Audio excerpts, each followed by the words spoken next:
નમસ્તે મિત્રો, આજના વિડીયોમાં આપણે અધિક માસના 5મા દિવસનો અધ્યાય 5 વિશે જાણીશું. અધ્યાય 5 મલ માસનો ગોલોકમાં જવો.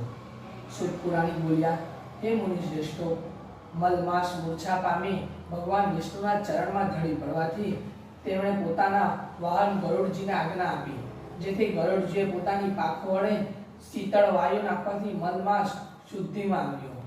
દુઃખથી ઘેરાયેલો મલ માસને ભૂલાઈ ગયેલો દુઃખ તાજું થયું. આમાંથી સ્વસ્થ થતા મલમાસે વિનયસહ વિષ્ણુ ભગવાનને કહ્યું, આવા જીવન કરતાં તો હું મૃત્યુને વધુ પસંદ કરું છું. આ સાંભળી વિષ્ણુ ભગવાન મલમાસ પાસે જઈ તેના મસ્તક ઉપર હાથ મૂકીને કહ્યું, આ બધું ભૂલી જઈને તું શાંત થા. મારી સાથે ગોલોક ચાલ, જ્યાં ભગવાન શ્રી કૃષ્ણ બિરાજે છે.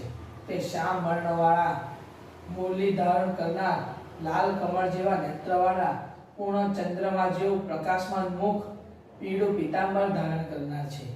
છાતીમાં શ્રી વત્સનું ચિહ્ન ધારણ કરનાર, રત્નોના સિંહાસન ઉપર બિરાજમાન, પાષંડોથી ચોપાટ ઘેરાયેલા એવા શ્રી કૃષ્ણ એ જ આપણા પુરુષોત્તમ ભગવાન છે. તે સર્વના આધાર રૂપ છે, નિષ્પુષ છતાં નિર્વિકાર છે, પરિપૂર્ણ છે, પ્રકૃતિથી પર છે, સર્વના નિયતા છે, સર્વના પ્રભુ છે. માટે તો મારી સાથે ગોલોક ચાલ. આ ગોલોક યોગીઓને પણ દુર્લભ છે અને અજ્ઞાન રૂપ અંધકારનો નાશ કરી જ્ઞાન માર્ગનો પ્રકાશ પાથરે છે. ત્રણે લોક કરતા સુંદર છે. આ ગોલોક શાશ્વત સનાતન કાયમ રહેનાર છે. એની લંબાઈ પહોળાઈ 3 કરોડ યોજન છે.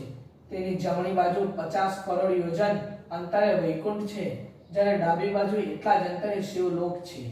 આ બંને પણ અતિ સુંદર છે. હે મલમાસ, આટલું બધું તારી આગળ વિવરણ કરવાનું કારણ એ છે કે હું તારા ઉપર પ્રસન્ન છું.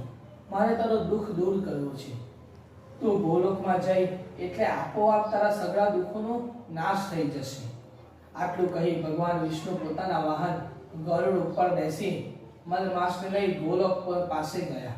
શ્રી બૃહદ નારદ પુરાણના પુરુષોત્તમ મહાત્માનો મલમાસના ગોલોક જવું નામનો 5મો અધ્યાય સમાપ્ત. બોલો પુરુષોત્તમ ભગવાન કી જય.